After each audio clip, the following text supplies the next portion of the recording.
Il pleuvait, il faisait froid, mais les travailleurs du secteur public ont tout de même passé plusieurs heures dehors pour une troisième journée de grève tournante.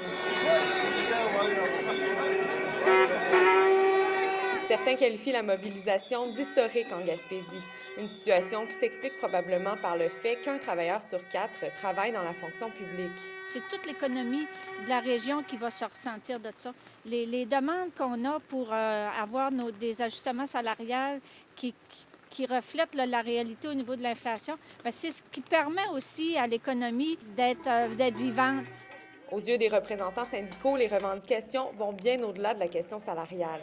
On est dans une bataille qui est, oui, pour défendre nos conditions de travail, mais les gens actuellement, leur souci est aussi envers les services publics.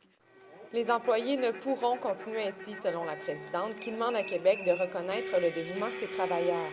Si les gens ont les services auxquels ils ont droit, là, c'est parce qu'on a des gens qui, jour après jour, s'assurent de donner les services à la population, prennent pas leur pause, amènent du travail à la maison. Les gens, vraiment, là, ont tellement à cœur les services.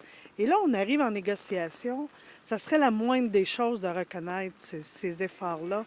Les deux parties devront faire encore beaucoup de chemin avant que ne soit signée cette nouvelle convention collective. Québec n'offre aucune augmentation de salaire la première année, 1 % d'augmentation pour les 3 années suivantes et un autre gel pour la 5e année.